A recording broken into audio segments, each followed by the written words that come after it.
offering just my presence and my quiet, even my presence in their emotions, when somebody else is sad, and I'm willing to just sit in that sad with them and not try to tie it up with a pretty ribbon and find an answer or spiritually lead them to a place that they're just not ready to go. To be willing to just sit in that and trust that, God's going to lead them to the hope, to the clarity that they might need, but I don't have to do that. What does it look like to care for someone well when their emotions feel bigger than the moment? Because most of us want to help. We want to be steady for the people around us, our family, our friends, our neighbors, and our churches. But when someone is overwhelmed, hurting, or reacting in ways we don't fully understand, it's so easy to rush in with answers, advice, or a quick fix. Hey everyone, I'm Johan. Welcome to Neighbourly, a podcast about ordinary people showing extraordinary care.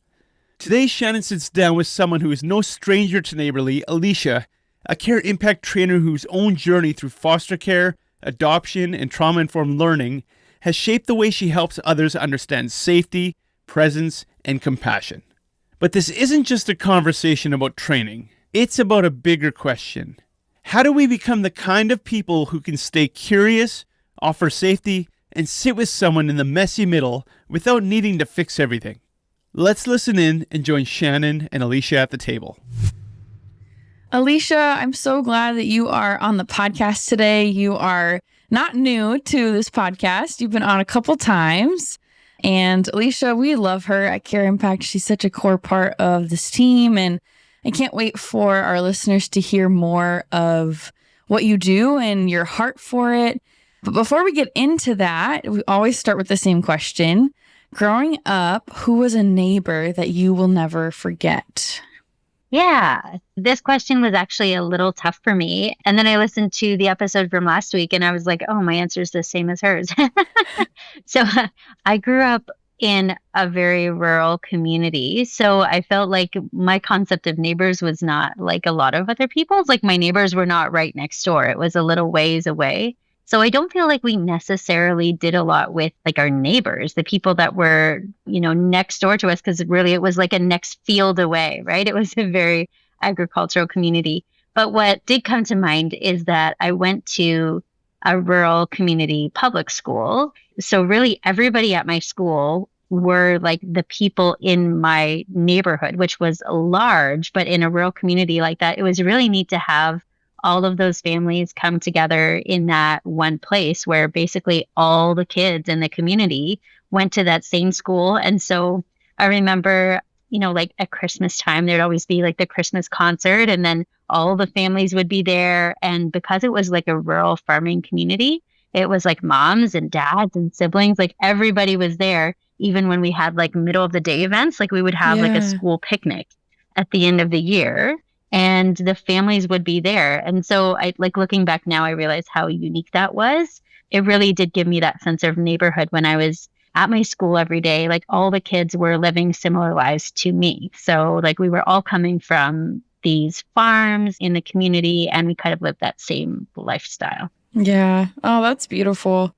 To think about growing up with other families and living life with other people in that similar season of life, I'm sure is just, so special to think back on. Well, I'm really excited to get more into this episode and really hear your heart because we're talking a lot about some of the trainings that we do, trauma care training, relational care training, and you are a big part of that. And so I'd love to hear what led you to even want to facilitate trainings like this and why is it important to you? Well, my husband and I chose to begin building our family through adoption, as well as providing foster care for vulnerable children in our community. And so when we first began our journey of foster care and adoption, we were very young, like in our early 20s. And some of the first children that God brought into our home were significantly challenging children. They had significant needs due to, things like prenatal exposure to alcohol or drugs or major attachment disruptions, exposure to domestic violence and abuse, things like that. So as we attempted to care for these children, we quickly started to realize that many of the traditional parenting techniques that we were seeing other parents using or that we had been raised with were really not as effective as we hoped, or possibly even made things worse sometimes. Yeah. So we knew that we needed help. And so we started to seek out that education and community among other Christians who were fostering and adopting at the time. And through that, we were invited to join a few other people in taking a training called Trauma Competent Care through Trauma Free World.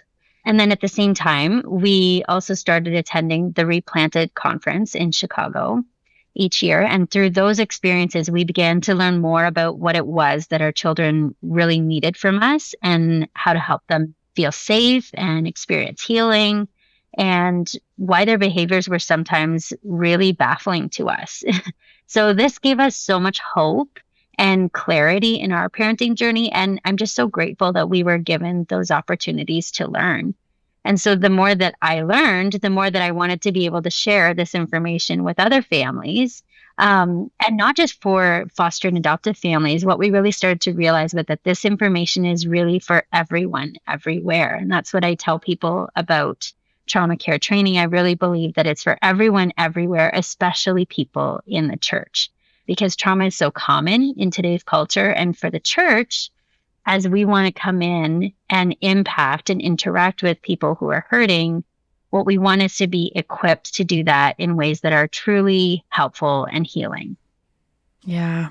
Thank you so much for bringing it back to your story and where that really started for you. I think there's a couple other episodes where you share a little bit more about what that journey has been like specifically, but I love where you brought it, because as you were talking, I was thinking about those who may not be, adoptive parents or foster parents listening and thinking, well, how does this kind of content, how would these kinds of trainings apply to me? But I think you said it right there. It is for everyone, for everywhere. And especially as believers in the church who were wanting to welcome in hurting people, broken, lost, and needing to create an environment that is emotionally and mentally safe for people who've experienced a lot. Is training like this is so important. So recently, you facilitated a training at a pregnancy resource center, and I'd love to hear a little bit about just what was that like walking in. What did the day feel like when you arrived and when you got there? Yeah. So this particular training, the Pregnancy Resource Center, is really close to my heart, because this center is located in our small town.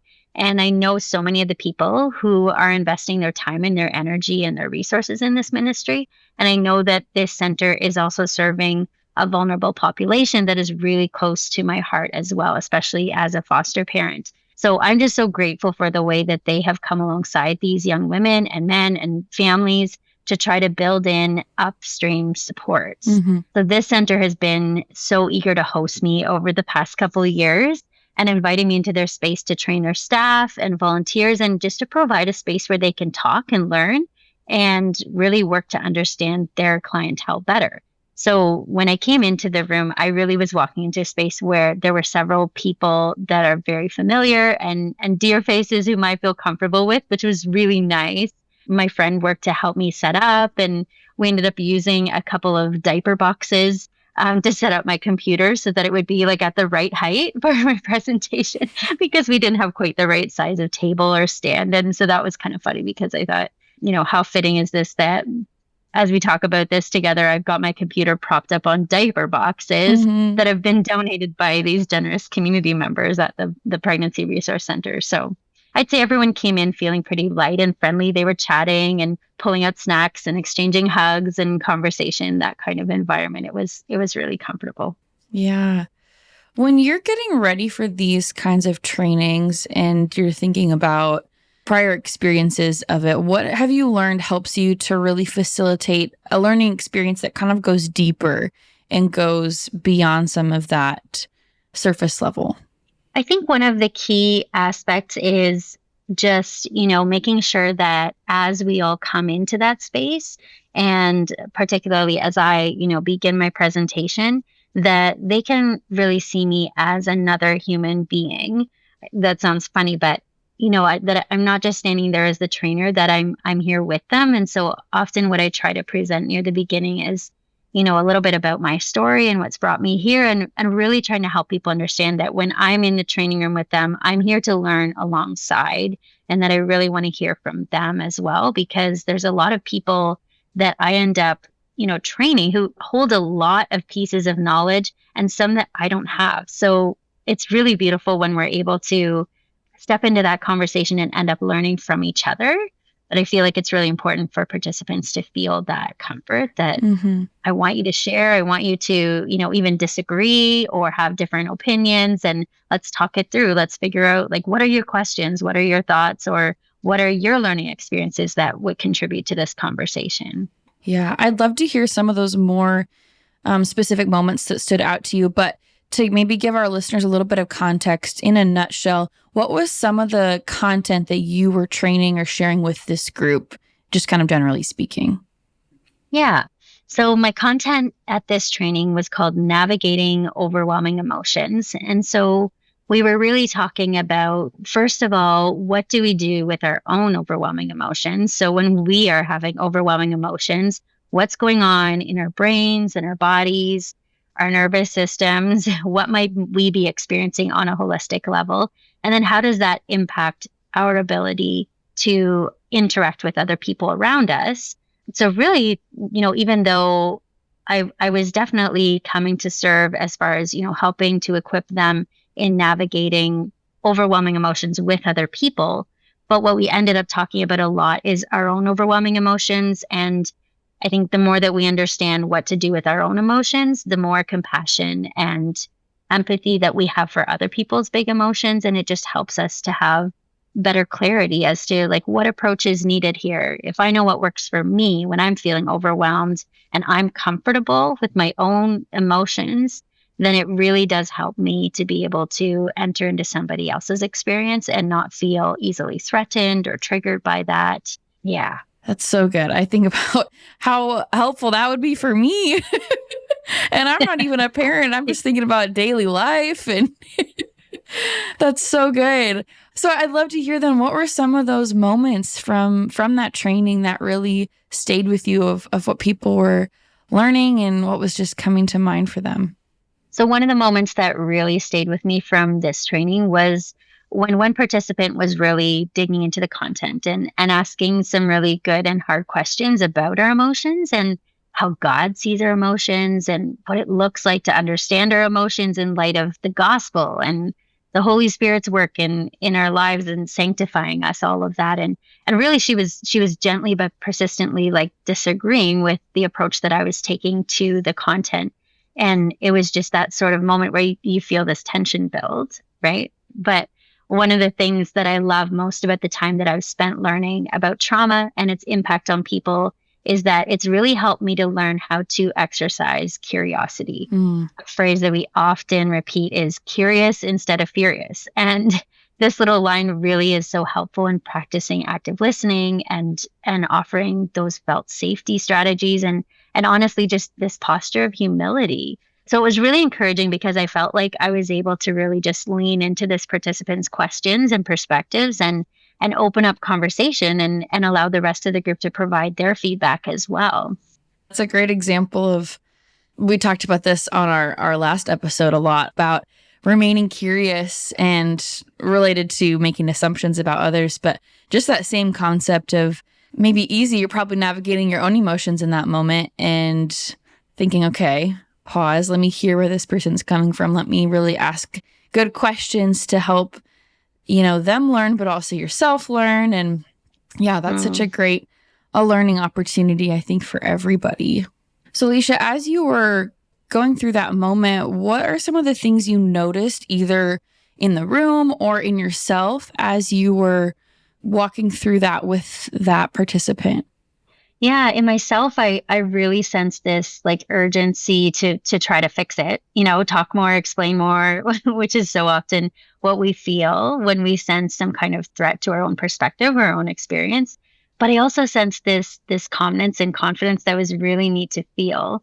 I still really think of myself as an amateur on all these topics and on training. So I feel like I can easily be derailed by someone going off topic or asking a hard question that I wasn't anticipating. But But this time I really just sensed this deep grounded assurance that I needed to lean into this and that the content would speak for itself. And one of my fellow CareImpact trainers, Amy Jo, always reminds me, you can trust the content. And I really find that to be true. When we know that what we're presenting is valuable and trusted and wisely sourced, we can present confidently and really rest in that knowledge. So yeah, as I resisted that urge to like jump in and fix it all, I was able to ask questions and really listen to this participant and understand her perspective and allow others to be part of that learning moment and just let the conversation play out a little bit. And I felt like everyone else really leaned in then as well, which was so beautiful to watch. And I think we were all pretty invested at that point in figuring out like, how do these pieces fit together? Wow. Yeah. That's so good because it makes me think about when we lean into the messy moments, or maybe even think of it of like wrestling with God a little bit, of like trying to work out our faith and these concepts and God, how does this fit and how does this make sense? That is actually like where so much growth happens. And that's really what it sounds like was kind of happening in that moment. Why do you think that moment itself really mattered? Yeah, it turned into such a beautiful piece of the training that really helped us all to engage on a much deeper level. And I really felt like we were able to learn together and see how the content actually brought us full circle versus just me standing up there and talking the whole time or claiming to have all the answers. And what I noticed was that everyone really started experiencing what we were talking about, overwhelming emotions. So as they processed the content in more personal ways, I think we really experienced something special that day that just held a lot more weight than it would have if we hadn't been willing to kind of dig into those harder questions. Thanks for sharing more about that. In that specific training, or even if you think back on some of the others that you have done, what have you learned that it can look like to really help somebody feel safe when they're coming into this learning experience, maybe not knowing totally what to expect if, you know, their pastor signed them up or their boss signed them up for this thing? What are some of the things that you've learned to help people as they come into the room?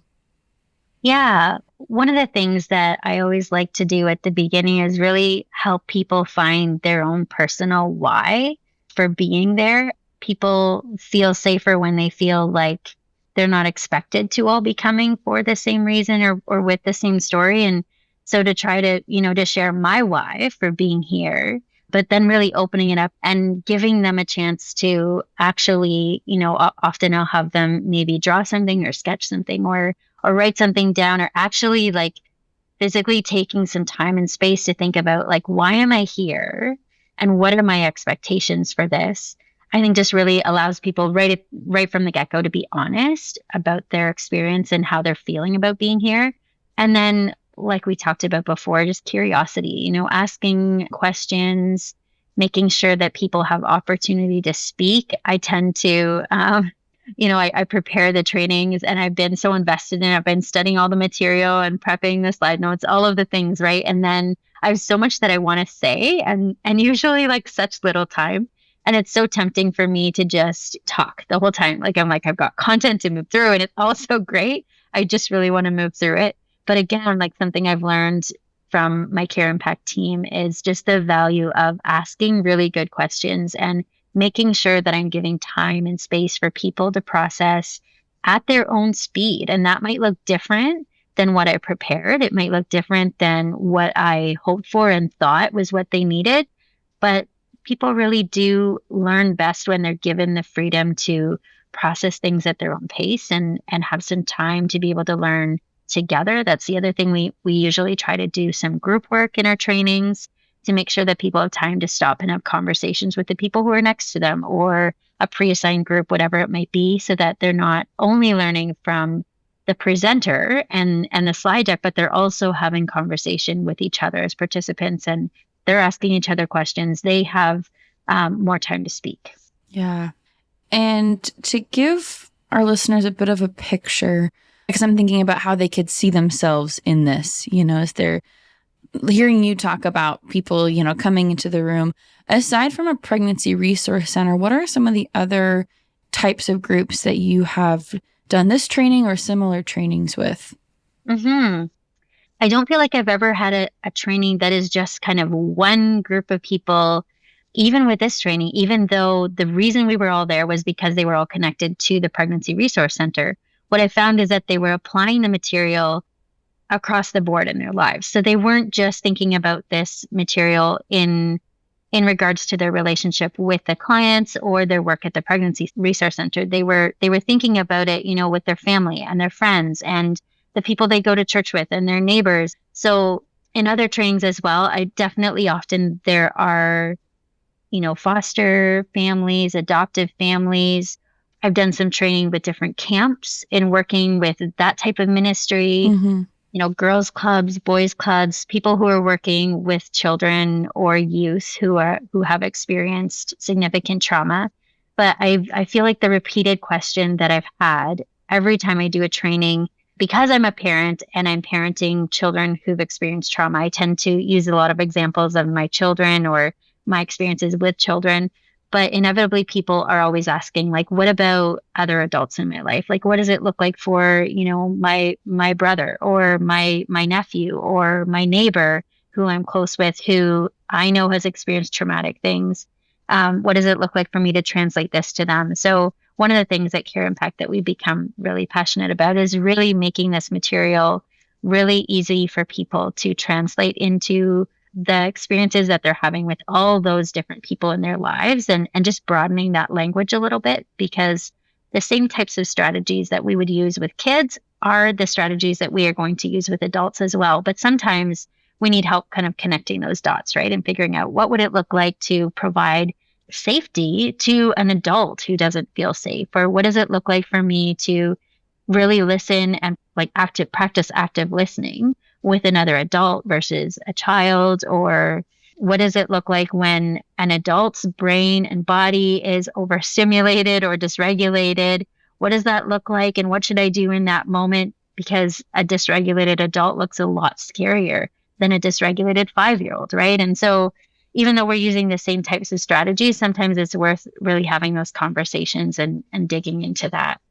That's really helpful. And I think that's really important for those who are listening, because I think that is really relatable for a lot of people, that whether they're working in spaces with children and youth or foster adoptive families or not, that's something that we can, I think, all relate to, that there are adults in our life, whether they're close or not, who have experienced some really hard things in life, and we want to show up well for them. So not to try and give you do a whole training in 2 minutes right now, but what are some of the things that you say when people ask that question of, if you're in a moment with someone who is overwhelmed or hurting, especially an adult, what can it look like to show up well and care well for them in that moment? That's such a great question. I feel like, I'm so grateful in my own life for the Holy Spirit, because I think first of all, we need the Holy Spirit to be able to guide us in those interactions and help us to know what's really going to speak to this person. But I feel like I keep bringing up the same things, but that curiosity again, like I feel like I can't think of a situation where the first approach isn't going to be curiosity, like to just, whether that's outwardly or just internally, to just really take that pause and ask that question, like, why is this person feeling this way? Or why is this person behaving in the way that they are? And what I love about curiosity is that it really just unleashes empathy in us. I think as soon as we are willing to be curious, we kind of step out of that protective mode, we step out of that defensive mode, and we're able to really start thinking, well, wait a minute, this person has their own perspective and their own experience, and I wonder what that is. And oftentimes when we do that, the other person can sense that. And, if we're able to ask questions like, I'd love to understand more about that. Can you tell me more about that? Or, just really, really validating their experience. If they're able to share with us, to say, well, yeah, that makes a lot of sense. Of course you feel that way. I think I would feel that way too. To doing that relating to them and trying to help them feel like they're not alone and they're not crazy for feeling the way that they do. is really helpful. So yeah, curiosity, helping them to feel like they're not alone.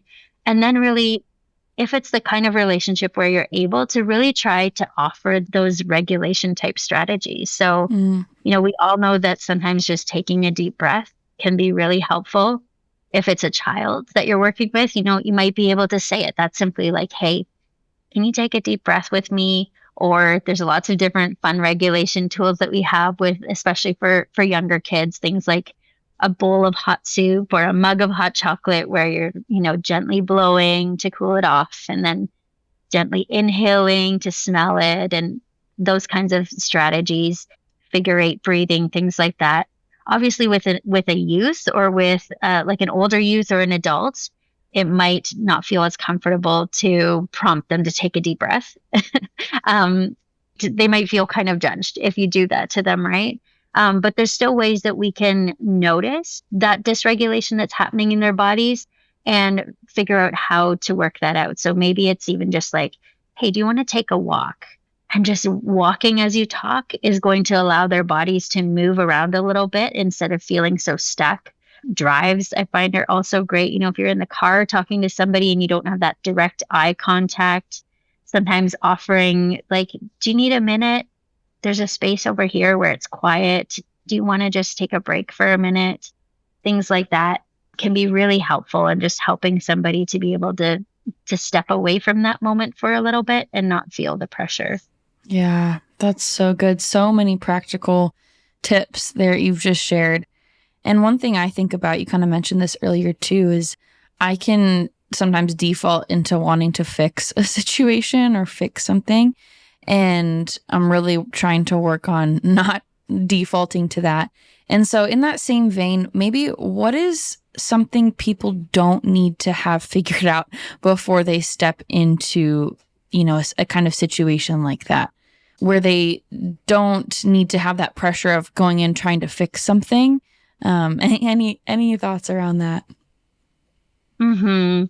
I love that because, even for me, like I've spent so much time now in this material and I feel like I should have a great toolbox. But sometimes in the moment, all of that is gone, right? Like I can't remember, like, I don't know what's going to be helpful. But this is where I love the practical ways that we can love people is often just listening and being willing to really sit in that space with them and not try to fix it and not try to sort it out.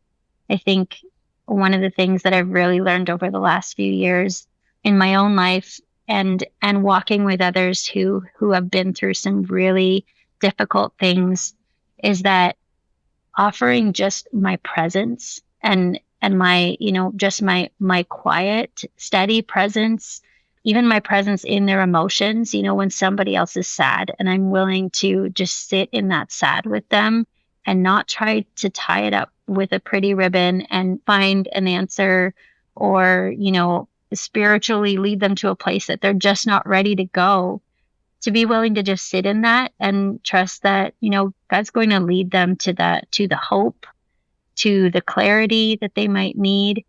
But I don't have to do that. And I can relate to you, Shannon. I I like to fix things.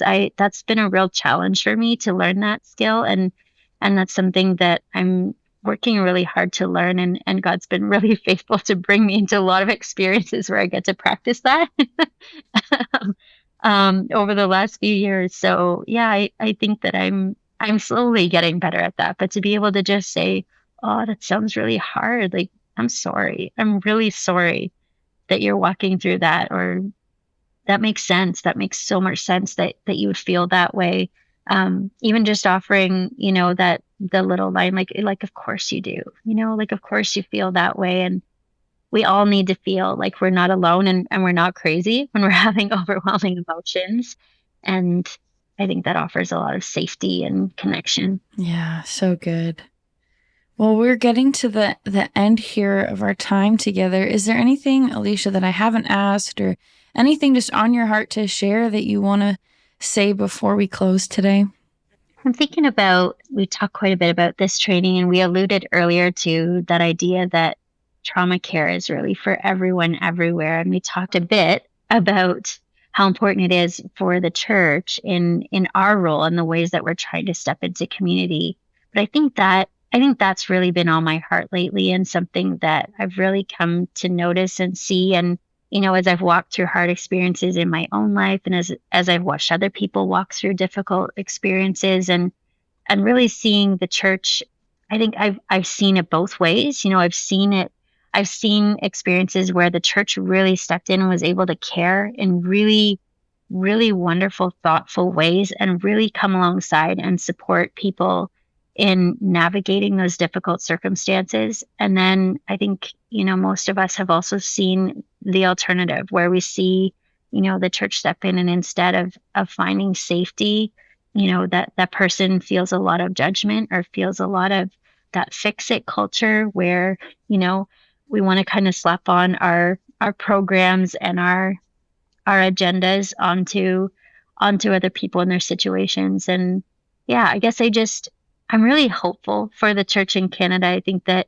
a lot of people are asking a lot of really good questions, and I think that there's a willingness and an eagerness to learn new things, and I'm so excited every time I get a peek at that. I'm thinking of one training in particular where it was a connection through a camp, and really there was a family who was really struggling, and their church reached out and said, like, would you bring this training to us, because we just really want to wrap around this family and this child.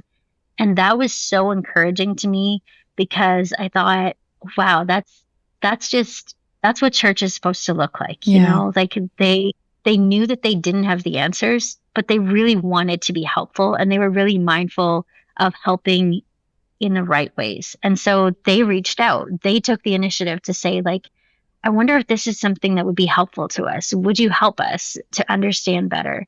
And so I'm really excited for the different opportunities that have been coming our way at CareImpact. And we love the church in Canada, and we want to help. We want to help come alongside everything that people are already doing. There's so many wonderful ministries and work that is happening, and we really want to come alongside and support that, and help everybody feel like they're equipped to do that as well as they can. That's right. Thank you so much, Alicia, for coming on today. You said it exactly. Our heart is for the church in Canada, and to help equip her and empower her to care well for community. And that's what this is all about. So thank you. Thanks for sharing your story and your wisdom. And I hope to have you back on again really soon. Thank you for having me. It's always so fun to talk to you. The stories we share here remind us that care does not have to be perfect to be powerful. It just has to be present. Neighbourly is an initiative of CareImpact, a Canadian charity equipping churches, agencies, and communities with technology and training to care better together. This episode was produced by Care Creatives Co., a social enterprise of CareImpact. If you're building a podcast and want help with strategy, editing, or full production, visit carecreativesco.ca to connect with us. I'm Johan. Thanks for listening, and keep being the kind of neighbor someone will never forget, in a good way. Sister, take my hand.